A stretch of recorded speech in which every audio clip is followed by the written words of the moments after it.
We are now officially live. Yes, I love this. It's hellos and Exciting. jazz hands. Love jazz hands. So, hello everyone. Thank you for joining us on this Monday. We have a special guest with us today. First off, I'm Angela. I'm the head of marketing at Pandia Health, and I have Emmelinda here. She is from More Than Sex Ed, and she is going to help us and do her own intro. But we are actually doing this exciting collaboration with More Than Sex Ed for a webinar series that will be here on YouTube. Eventually, it will also be on our Facebook. With that being said, Emmelinda is going to kind of give us an intro on what does she do with More Than Sex Ed, and yeah, who are you, and who am I? What do you expect? Yes. Angela, thank you so much. It is so good to be here with you. My name's Emmelinda, pronouns she, her, hers. I am one of the co-founders and the program director of More Than Sex Ed. We are a Los Angeles-based educational nonprofit. We deliver comprehensive, inclusive, affirming sexual health education, primarily to middle and high school students. We do programming for younger kids and educational workshops for parents and educators as well. And I am so excited to be partnering with Pandia and being on their live stream today. Thank you so much for having me. Yes, and hopefully we'll have you many webinars to come. I think it's really important that, you know, sex education and also making it available online. Everyone's working from home, and well, they're all studying also from home, and education is all being promoted online. So, you know, the topics that you all talk about it are really important.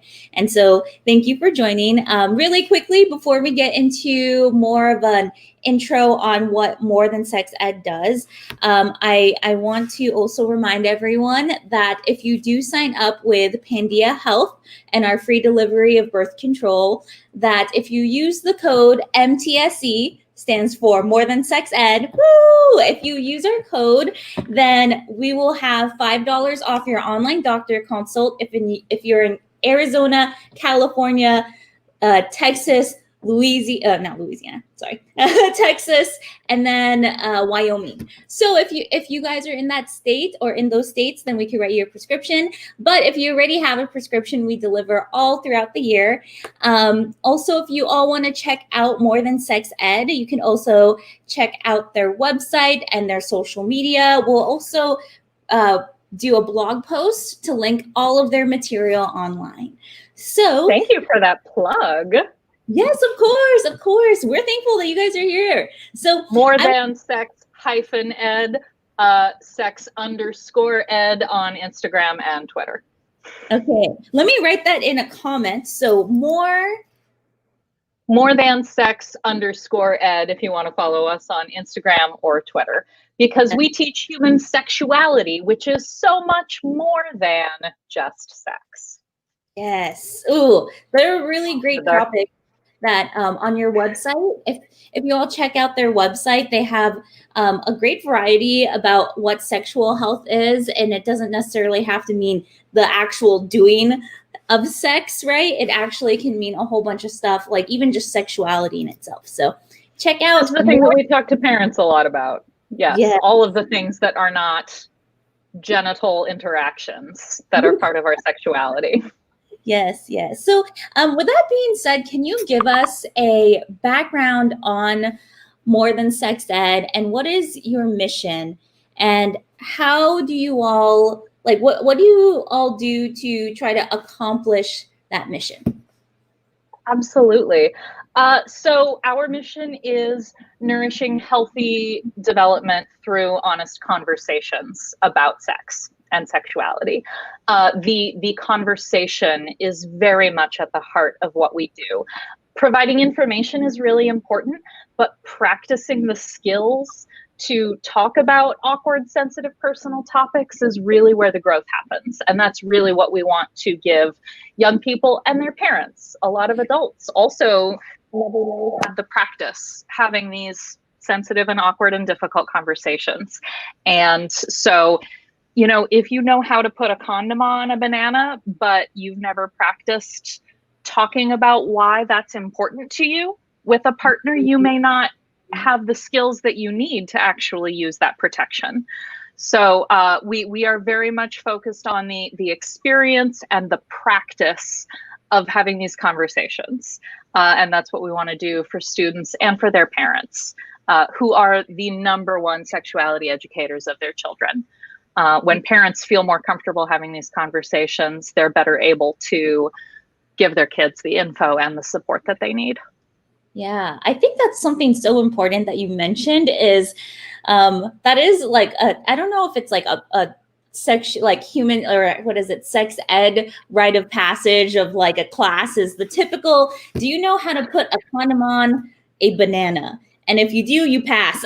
But I like that we're setting, it's more so setting standards of understanding why we're even engaging in something like that.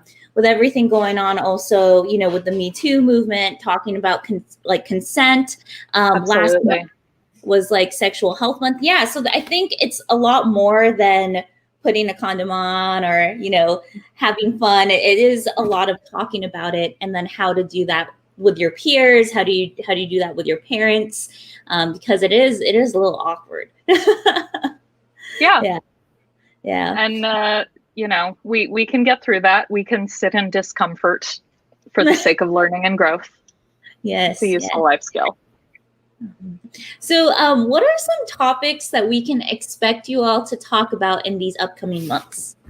Ooh, what can't we talk about? I am really excited to get to spend more time chatting with you. Some things that More Than Sex Ed really loves to emphasize in our education. A big one up front, LGBTQ inclusivity is huge for us. There are entirely too many folks whose sex education has just completely ignored their identity and the kind of relationships that they want to have. Everybody deserves to see themselves reflected in their education. So not making assumptions about heteronormativity or cis normativity, being sure that our education is inclusive of all the kinds of sexual identities that students have and all the experiences that human sexuality encompasses, which is rich and diverse and beautiful, is a thing that's very, very important to us. So I'm excited to get to explore that. We have also been doing a lot of education, particularly now, around online safety and with a lot of people in isolation, in quarantine, folks are exploring their sexuality through the means available to them, which are a lot of online entertainments and engagements. And not shaming people for their curiosities is a very important piece of our model, but recognizing when there are risks and addressing those potential risks to help people stay safe is very important to us. So I would say that responsible use of pornography and awareness of safety concerns there is a big thing we want young people to know about. Let's see, what else should we talk about, Angela? Yeah, no, I think those are, I think there's a lot that goes into it. I really am excited. Things that I'm really excited and looking forward is, like you were mentioning, kind of like health literacy in terms of how do we write and talk to each other by being more inclusive. I noticed that, and that we're trying to learn, you know, Pandia Health here, we're trying to understand our audience, understand, you know, our demographic of people. And also we're very open, you know, we're all about empowering people to understand their bodies and to have, you know, and to respect and empower yourself to make decisions for your body. And like you said, everyone is different. It could be different in terms of like physically different, or like even their sexuality. I don't even know if I'm using those words properly, but I think You're nailing it. Yep. That's the exciting part, is that I'll also be learning a lot too. And so I see some things that we can incorporate and Pandia Health can also improve on. We write, if you all haven't seen some of our blogs and resources, we write a ton of content that we want to relate to our viewers. And so I think it's great to also be up to date with how to be more inclusive in our writing. So I'm super excited about that. I'm also excited. You mentioned about dating, not dating, but more so what's going on in COVID-19 with everyone kind of at home. Are they dating people? Are they meeting online?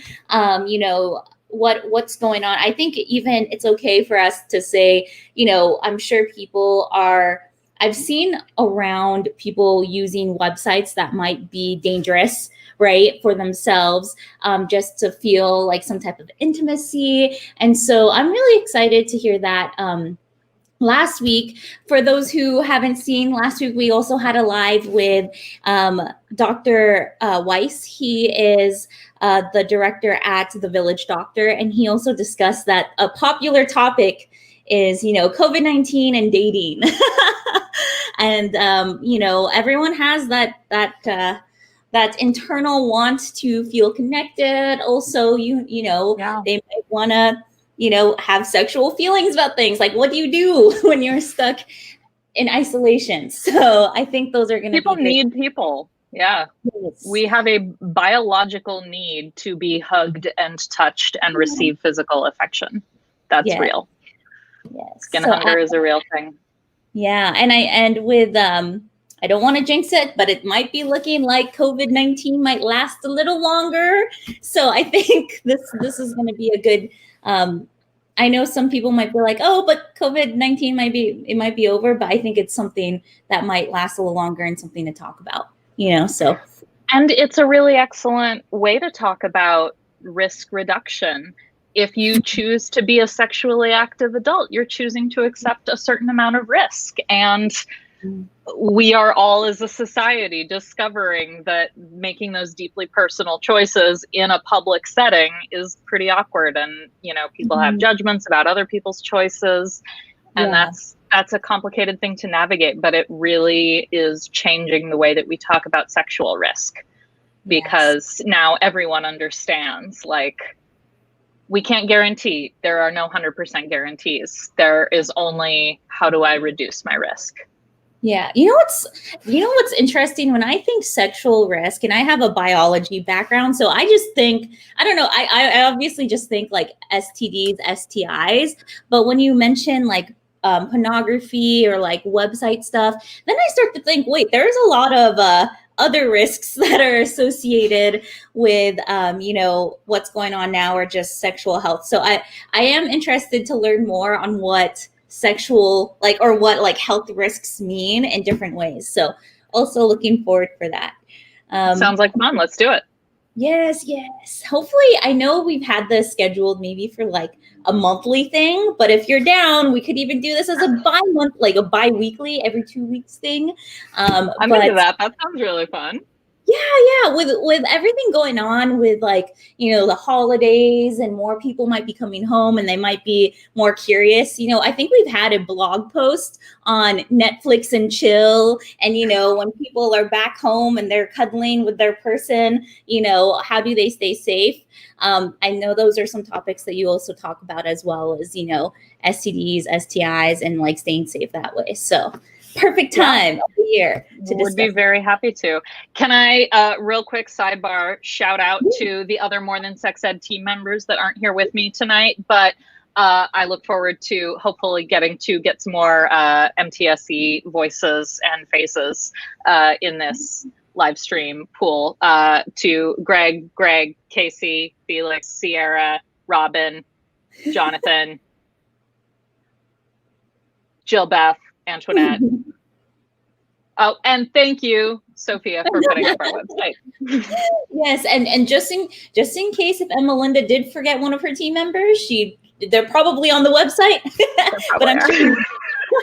Thanks, Sophia, for putting that on. Thank you also, Alec. Yes, we need to combat taboos 100%. So my favorite also part about this upcoming series is there's going to be a lot of taboo. Birth control in itself at Pandia Health, we talk about how birth control is a taboo. And I think anything related to sex, it can go really deep into the taboo world. So thank you for your comment. Yes. So let's go on to, I do have a couple questions before we wrap up this first video. Please. my first question is, so we have a good number of mothers, many of them are different ages. They want to know, when is a good time to discuss, sex with their kid, like, sex, and discussing that to their kids, like the birds and the bees talk. And what is your advice on when a parent should start talking about sex, with their children? That is such an awesome question. Thank you so much. It's a big one for a lot of parents, and the number one thing that we want parents to recognize is that it's not one talk. It's an ongoing series of conversations, and by the time a child is old enough to conceive of a question, they're old enough to understand an accurate answer, a simplified, honest, straightforward answer. Where do babies come from is actually a whole bunch of questions packed into one. And you can start with, it grows in a special organ inside someone's tummy called a uterus. Mm-hmm. That is probably all of the info that a 3-4-year-old asking that question really wants. You don't have to go into a whole bunch of it. There is a popular joke among sex educators that maybe you've heard. A kid asks his dad, "Daddy, where did I come from?" And his dad takes a deep breath and launches into a very scientific explanation of sperm, egg, uterus, and childbirth. And his very confused looking son says, "Okay, but Danny said he's from Chicago, so where am I from?" Is that a meme? That is. I mean, right? So you don't need to answer more than your kid is ready to hear. You can keep it real simple and they will feel confident because you gave them an honest answer. And that trust building is the most valuable thing that you can do. A kid can pick up on when an adult is uncomfortable or embarrassed. And if you send the message to a child, this is an uncomfortable topic, you are closing the door to further conversations. You don't have to give them an encyclopedic explanation of fertilization, conception, and delivery. They don't need that. They don't care. They are looking to be affirmed that they can trust you. Yes. To be honest about their curiosity. So that's, you can, and this is huge, you can always say, I want to give you a really good answer. I want to think about that for a while. Can I come back to that? It is always okay to tell a child, I'm so impressed that you have such a deep curiosity about this very big thing that it is super reasonable to be really curious about. Yeah. I want to make sure that I give you a good answer. So I want to think about it for a little while first. Totally fair.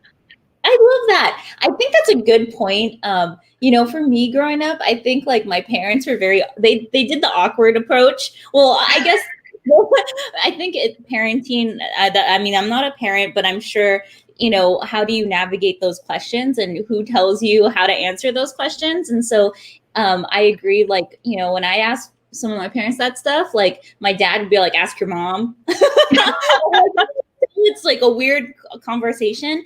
And as you mentioned, if you started off as like setting the tone as anything related to that is uncomfortable, or maybe that's something you don't talk about, then it will kind of propagate that idea that, oh, this is not a topic I talk to my parents about. This is a topic I find online, or like which is fine. Or I find online, or I find through like my friends. For me growing up, a lot of my sex ed was through peers, and like hearing their experiences, hearing what they heard from other people of what they heard online. And so it was never through my parents. And hopefully, like when I get older and I have kids, I want them to be more comfortable, to ask me, because I don't want them to be scared. Right. So, and I think that's actually a good segue. You also, everyone, Emma Linda's amazing. She actually wrote a book on this. So can you kind of tell us, and it's National Women's Small Business Month, so we'll revisit this later on, but can you kind of explain what this book is? Why, thank you for that excellent plug and segue. Yes, this is my children's book, Everybody, Everybody, illustrated by Audrey Herbertson. And it is an explanation of consent and bodily autonomy in toddler, preschool, comfortable language. The idea that you get to decide what happens to your body is something that every small child deserves to know. And this sets up a kid for being able to speak up for themselves and to recognize if abuse is occurring, which is an incredibly important thing for a kid to know that they can talk to trusted adults in their life about. The idea, I mean, it is a spiritual belief for me. I consider it a secular value in the book, but we all have bodies. Everybody has a body, and we didn't get to choose that. And we don't get to opt out of the hard parts of having a body. Bodies get hurt, they get sick, they grow old, they will one day die. Nobody gets to opt out of any of that. And that means the trade-off is that you get to enjoy all of the wonderful feelings that your body can give you. And your body can give you so many good feelings too. We all love the feeling of a hug, or of dancing to our favorite music, or of splashing in puddles or wiggling toes in sand, you know, and orgasms. That's not in the book, but we can extrapolate this to more adult content. Your body can give you good feelings, and that is a great gift. And because those are your wonderful feelings, they belong to you and nobody else, you get to decide what happens to your body. So that's the gist of everybody. I love it. And it's you can get it on More Than Sex Ed's website. Oh, thanks for letting me plug it.